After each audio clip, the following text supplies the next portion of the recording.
Tegelikult see südametunnistuse teema on väga huvitav teema, nagu lõputult sügav ja palju neid kihte.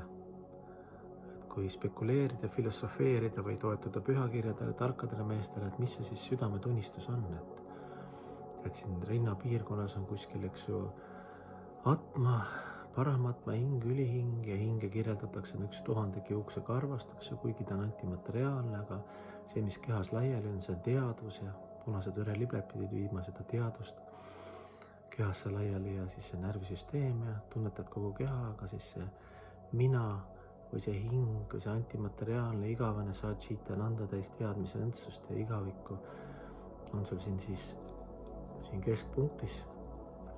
Ja ükskõik mis kehades ma siin vaatan, linnuke lendavad, kõigil on seesama nagu materjal. Kuigi on valikuvabadus ja ühtepidi kõik me oleme üks ja sama, samast materjalist, et teistpidi hästi erinevad. Ja siis on see ülihing seal hinge kõrval. Ja öeldakse, südametunnistus on seotud selle ülihingega, eks ju.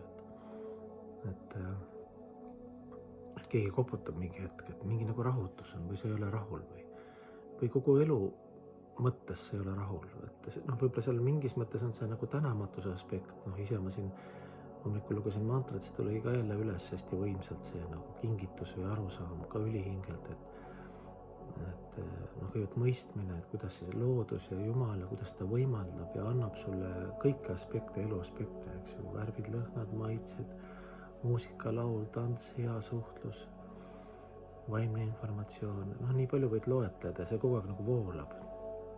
Ja seal, kui seal on midagi ei ole päris nii või on nagu väike, peale präänikat tuleb väike piits, eks ja siis me oleme hästi nagu pettunud, solvunud ja vajume ära, eks ju.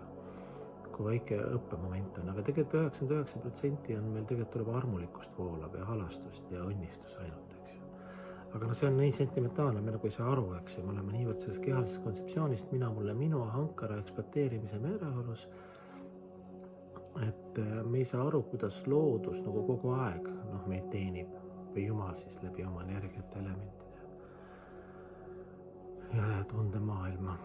Ja siis see, et sul ei ole nagu rahul süda, see ongi see südametunnistus, et ülihing, et kuna sa oled lahutamatu osake, siis sa peaks tegelikult olema vaimustuses ja tänulik ja alandlik ja kogu see, mis sul on, selle rakendama, et tunned, et oled armastatud ja siis armastad vastu, eks ju, rakendad teiste ja kõige kõrgema teenimisse, eks ju, üks sama jutt mul kogu aeg, võib-olla erinevate nurkade alt, aga öeldakse, et arukus saab tugevaks siis, kui sa samu asju korrutad erinevate nurkade alt, et mõistus lihtsalt tahab erinevate informatsiooni, seda ma olen ka rääkinud.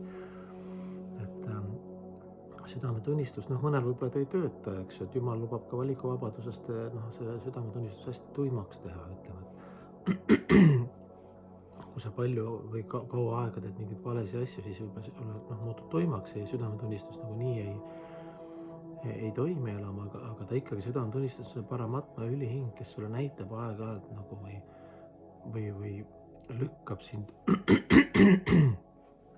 õigemale teele. Et paljud räägivad, et isegi sa ei tea, aga sa tunned, et mingi jama on. Pärast analüüsida Jumal annab arukust, et et näed, sa mõtlesid nii või ütlesid nii kellegi suhtes armastuse puhaste seadustele vastu toimisid. Ja siis tunned, et nagu ei ole rahul, nagu seda elu rõõmu, eks ju, sul võib olla küll need väliskihid, kõik võid olla lapitud, eks ju, et seal küllus ja ilu ja jõud ja rikkus, või siis kuulsus ja või tarkusega seal filosoofiaga žonglöörid. Need võivad olla sul, nendega sa lapid seda, aga südametunnistuse, see puhas, hea südametunne või hinge, selline õndsus, et sa elad ja sa elad õieti ja sa tead, et sa oled ühenduses õigel rajal. Seda me kogeme ka kõik, aga nagu ebastabiilselt. See võib-olla avantsipäevana antakse vahest või siis illusoorsetes kihtides, eks ju, korra jood ennast seaks, siis tunned nagu yes, mul on nii happy, mul on kõik ükskõik, elu on ilus. Aga need on sellised, kuidas öelda, illusoorse energia avantsipäevad, pärast maksad kõrget hinde, kas mingi sõltuvus või mingid jamad, mis saad kokku keeranud oma meeleliste naudingute, kehaliste meeleliste naudingute teel nagu alkohol ja narkootikum ja halb söömine ja nii edasi. Nii et head südametunnistuse koputamise päeva, igavest päeva.